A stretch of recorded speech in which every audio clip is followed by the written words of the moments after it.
بسم اللہ الرحمن الرحیم۔ آج ہم جس ناول کے بارے میں پڑھیں گے وہ ہے گیودان۔ ناول ہے پریم چند کا۔ اس کی کردار، خلاصہ، اسلوب کے بارے میں ہم بات کریں گے۔ سب سے پہلے تو اگر آپ کو یہ ناول اچھا لگے تو چینل کو سبسکرائب کرنا مت بھولیے۔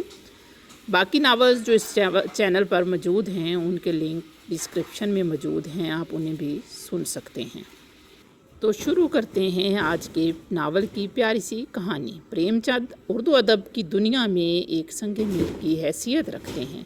اصل نام دھن پت رائے اور پریم چند کے نام سے جانے جاتے ہیں۔ 1880 میں پیدا ہوئے اور 1936 میں دنیا فانی سے چلے گئے، یعنی صرف 56 سال کی زندگی ملی۔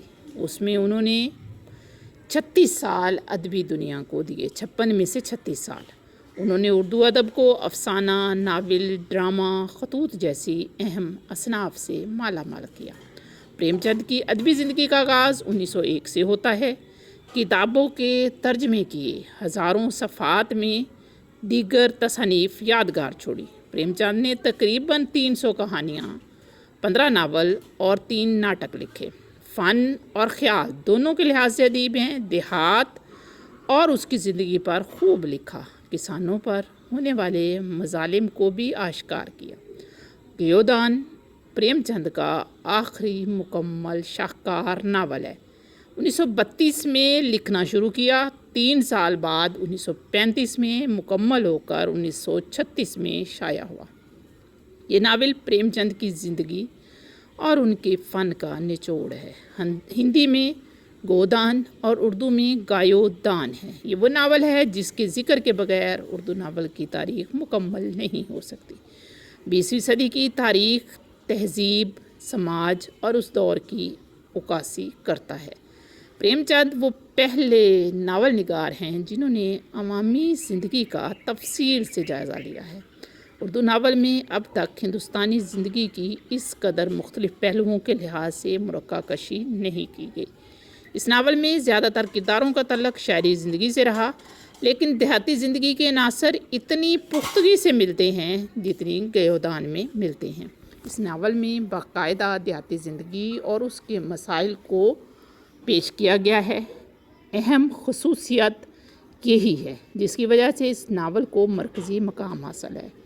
شام حسن کہتے ہیں، گیودان اردو ناول کی تاریخ میں ایک ایسی منزل ہے جہاں صرف پریم چند پہنچے، وہ بھی صرف ایک بار۔ یہ ناول ان کے فنی ارتقاء کا نقطہ عروج ہے۔ شاید ان کا فن ابھی اور آگے بڑھتا، لیکن موت نے راہ کھوٹی کر دی، کیونکہ جس سال گیودان پہلی دفعہ شائع ہوا اسی سال 1936 میں ان کا انتقال ہو گیا۔ انسانیت پسندی کی وجہ سے وہ ہندوستان کے نہیں بلکہ پورے ہندوستانی سماج اور انسانیت کے مصنف ہیں، اور ان کی وجہ سے ایک کہانی کے نئے ڈنگ کی داغ بیل پڑی۔ 300 سے زیادہ کہانیاں لکھی جو مختلف مجموعوں میں جمع ہیں۔ ہندی میں 200 کہانیاں مان سرور کے نام سے 8 جلدوں میں چھپی ہیں۔ ہندی میں رچناولی کے نام سے پریم چند کی تمام تحریریں 20 جلدوں میں شائع ہو چکی ہیں۔ اب ناول کا خلاصہ دیکھتے ہیں۔ ناول کا مرکزی کردار ہوری ہے، جو ایک کسان ہے اور اگر پال سنگھ کے گاؤں بلاری میں رہتا ہے۔ اس کا ایک چھوٹا سا خاندان ہے جس میں اس کی بیوی دھنیا، بیٹا گوبر اور 2 بیٹیاں ہیں، روپا اور سونا۔ اس کے پاس 3-4 بیگھہ زمین ہے جو اس کے خاندان کے گزر بسر کا ذریعہ ہے۔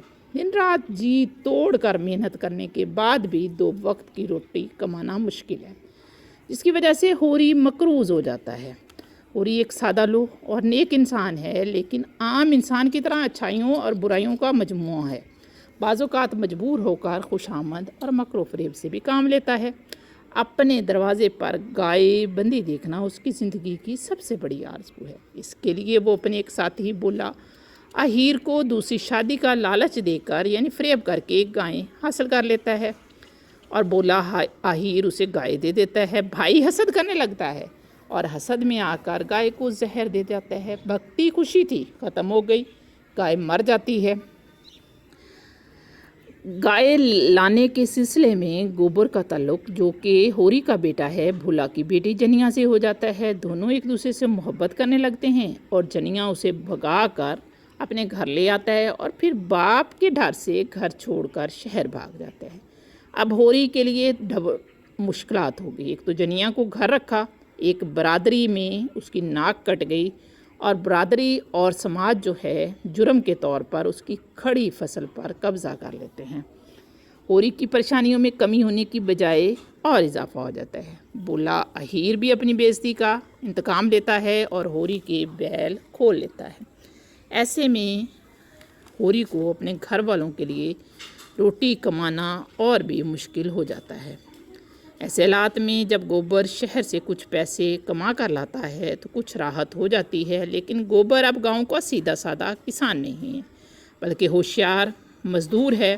وہ اپنے باپ اور اس جیسے کسانوں کے حالات دیکھ کر تکلیف محسوس کرتا ہے اور غصے میں ابل جاتا ہے۔ گوبر چاہتا ہے کہ ہوری اور گاؤں والے مل کر ان مظالم کے خلاف لڑیں اور زمیندار سے لے کر سرکاری عہدیدار جو ان کا استحصال کر رہے ہیں اس کے خلاف آواز اٹھائیں، لیکن ہوری اور گاؤں کے دوسرے کسان چپ ہوتے ہیں۔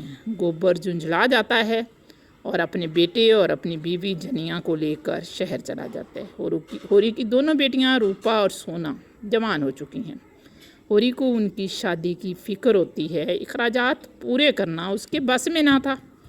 گنے کی فصل کی آس میں ہوری بیٹھا تھا کہ اسے بیچ کر شادی کرے گا، لیکن ذمہ دار نے لگان کی وصولی کے لیے اسے نیلام کر دیا۔ پھر ہوری نے عام کسانوں کی طرح قرض لے کر سونا کی شادی کر دی اور وہ سر سے پیر تک قرض میں ڈوب گیا۔ قرض اٹھانے کے بعد ہوری کو صرف مزدوری سے گھر والوں کا پیٹ پالنا مشکل ہو رہا تھا، کیونکہ کھیتی کے لیے نہ بیل تھے، نہ پیسہ تھا، نہ زمین تھی کہ وہ کیسے کھیتی باڑی کرے۔ اس کی جو زمین اس کے ماں باپ یا باؤ اجداد سے یا اس کے پرکھوں سے 3 بیگھے ملی تھی، اس پہ قبضہ ذمہ دار جمانا چاہتا تھا۔ اور ہوری جو تھا اس کی پریشانیاں، ایک گھر والوں کی روٹی کی فکر، دوسری ماں باپ کی دی ہوئی زمین جو اسے جان سے زیادہ عزیز تھی، وہ مجبوری میں اس زمین کو ہاتھوں سے نکلتے ہوئے دیکھ رہا تھا۔ آخرکار اس نے مجبور ہو کر اپنی سب سے چھوٹی اور پیاری بیٹی روپا کو بوڑھے رام سیوک کو 200 روپے میں بیچ دیا۔